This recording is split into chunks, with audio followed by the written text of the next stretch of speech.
Hey, what's up guys? Welcome back to another YouTube video, and today I am going over my Spellshot Graveborn Frost build.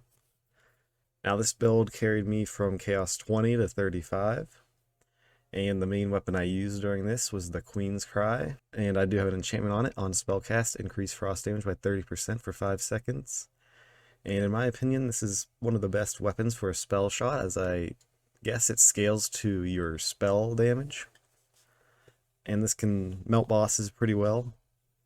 Not the greatest for mobbing, but that's why I got my spells on. For my melee weapon, I don't really melee a whole lot, but I got this mage staff of edginess. And basically for your melee, you just want to get the enchantment on spellcast, increase elemental damage by 20% for 5 seconds. Other than that, it's not a huge deal on what you got. I also have stats effect damage, which is nice, and crit damage. I don't know if that scales towards just overall crit damage, but it helps. For my rings, I have a volatile silicone ring of the Panther's Lunge, mainly just for the almost 20% spell damage and spell crit chance. While health is above 50%, effects are increased 25%, and with this build, it's really good for survivability. It's not the greatest for boss melting. If you're not the greatest at the game, this is what I do, and this carried me all the way up to Chaos 35. Next spell, I got the Mood Ring. I really like the Mood Ring. I kind of wish I could get 2 mood rings, both volatile or primordial, and that would be amazing if you could get that. For my mood ring, I have spell damage, 17%, not bad. Dark magic efficiency, not bad. And while ward is not full, effects are increased up by 100%, which is amazing, especially with this build. Next up, for the ward, I got the Cursed Wit. On spellcast, increase frost damage by 30%, mainly going for frost damage.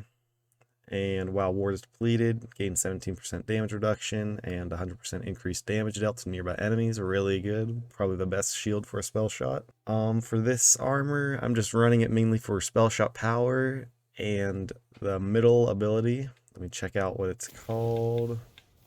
High thread count. Definitely want to try to get an armor piece, even if it's legendary, of just high thread count. And I also got movement speed, which I like a lot. Ability damage, whatever. Spell damage, melee damage increased by 50% of your increased ability damage, which, I mean, it's a little bit of damage, not a huge amount. And Amulet is the most important part of the build, I'd say. I'm trying to get a good one. As you can see, I got fire damage, which is not what you want. And I really like the Blood Bag, which is what I'm currently using. If you are able to get a Frost one with also Spell Shot power, then that would increase the damage on this build so much. Especially if you get like a volatile one, you would get like 40% damage, I'd think it is. And then the spell shot power is also very important. I also have dark magic efficiency, which is great. And the main thing about this amulet is the little special effect. While health is full, healing from dark magic increases maximum health, which it makes you really hard to kill unless you get like one tapped basically. And you can farm this at the Obelisk Boss in the Pyramid. I've farmed it many times. I couldn't get a frost damage and spell shot power blood bag, but I will eventually. Moving on to spells, this is the Tidebreaker. This is new from the new DLC. I got this from the Chums, I believe, is the boss, where the shark boss is at the end of the DLC. And basically what it does is, it's like the Sunder spells, which sends a little earthquake out from the ground, but instead of an earthquake, it's a wave. And basically what this does is it soaks enemies, and soaked enemies takes 150% damage from lightning and frost, but less from damage from fire. And in this build, I'm mainly going for frost damage. You could go lightning easily. The other spell I'm running is the triple ice spike. I also have an enchantment on spellcast, increase damage by 15% for 10 seconds.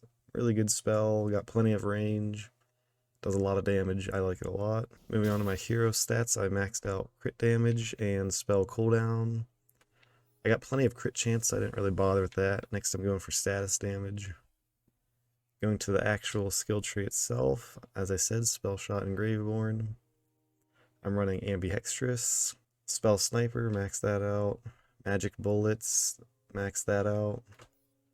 I just spec'd one into this. That way I could go down to this Font of Mana, max that out. This is just from my armor. Glass cannon, really good. You definitely want to have this on for the cursed wit. And do not spec into this. This is really bad for this build. And then high thread count, you absolutely want. So basically, make sure you get these two. Do not get that. And I'd recommend these two for sure. And the rest are up to you. Moving over to Graveborn.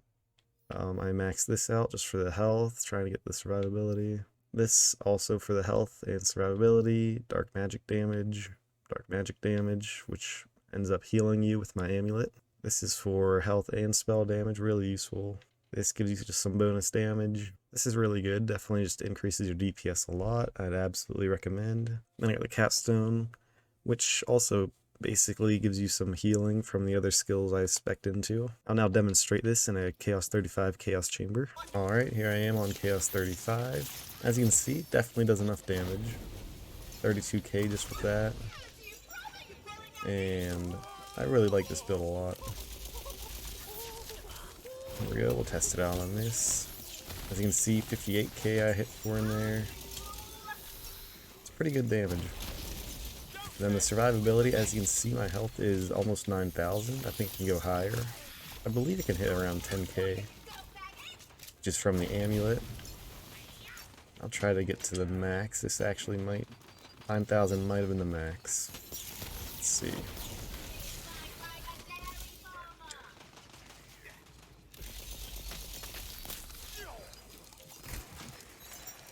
Here we go. Pretty sure 9,000 is the max for me. You can get higher. I'm not exactly sure how it works.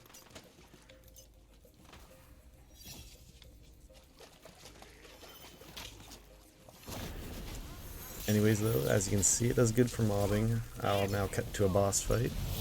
Alright, here we are. Going against the Parasite on Chaos 35. So LB makes me do 150% more frost damage. As you can see, that's pretty good. Definitely could get a lot more damage, especially if I had a better amulet. That would be like 40% more damage at least. So it's not even completely optimized, and it still does good damage. Good survivability. Let me try to heal up. Look at that, just healed up a decent amount. And as long as you don't get one-shotted, I mean, pretty hard to die out of this.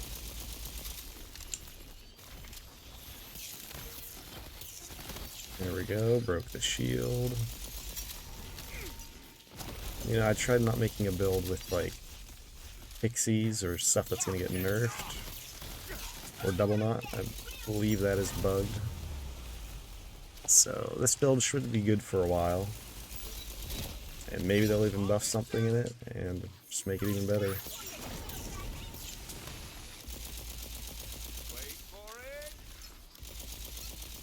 As you can see though, the gun does good damage too. You don't have to use spells.